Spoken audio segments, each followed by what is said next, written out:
आधुनिक युद्ध के इतिहास में जितनी संख्या में मिखाइल टी कालिशनिकोव की प्रसिद्ध हमलावर राइफल AK-47 का उत्पादन हुआ है, कोई दूसरी पैदल सेना राइफल इस संख्या के आसपास भी नहीं पहुंचती है। अनुमान लगाया गया है कि AK फैमिली की लगभग 10 करोड़ राइफलें 1 दर्जन से भी ज्यादा देशों द्वारा बनाई जा चुकी हैं।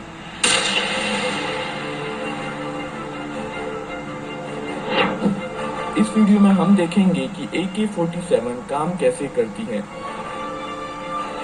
AK-47 की स्टैंडर्ड मैगजीन में 30 राउंड आ सकते हैं और ये कर्व शेप की होती है ताकि कारतूस आसानी से बैरल में जा सके।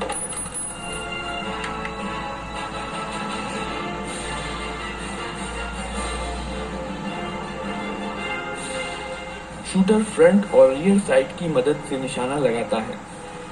AK-47 और AKM की मैक्सिमम इफेक्टिव रेंज लगभग 400 मीटर की होती है।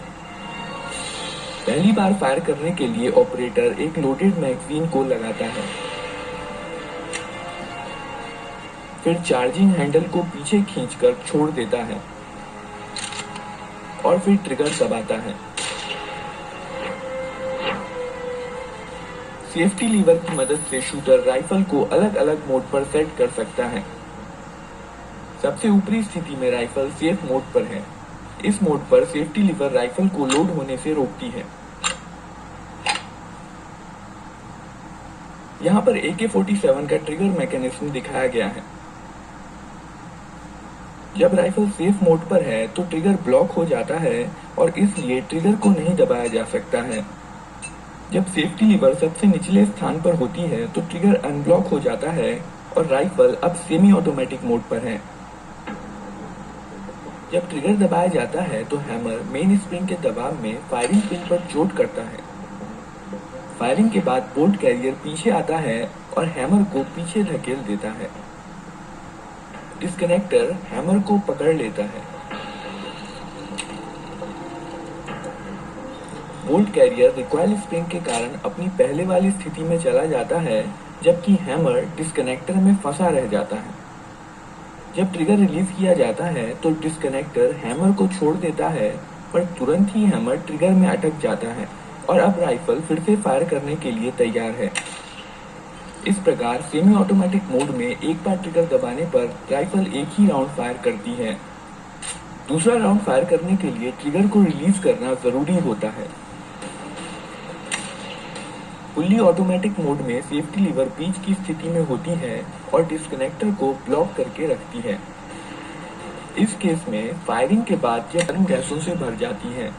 क्योंकि इन गैसों के पास बाहर निकलने का कोई रास्ता नहीं है, यह बुलेट को पीछे से बहुत फोर्स के साथ धकेलती हैं, जिसके कारण बुलेट बहुत तेज गति के साथ बैरल से बाहर निकलती है।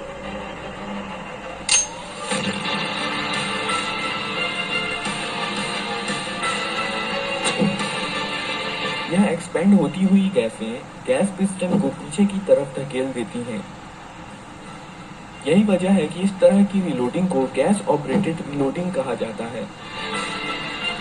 बोल्ट कैरियर गैस पिस्टन से जुड़े होने के कारण गैस पिस्टन के साथ पीछे जाता है। पीछे जाते समय कैम गाइड बोल्ट को घुमा देता है, जिससे यह अनलॉक हो जाता है। अब बोल्ट कैरियर के साथ पीछे जा सकता है। खोखा एक्सट्रैक्टर की मदद से पीछे आता है और इजेक्टर इसे बाहर निकाल देता है।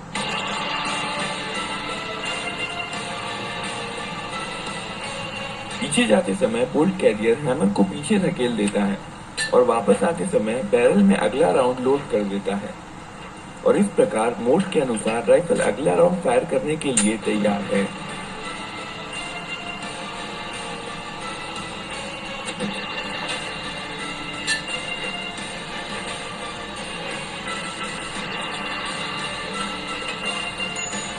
कठोर परिस्थिति में विश्वसनीयता पश्चिमी हथियारों की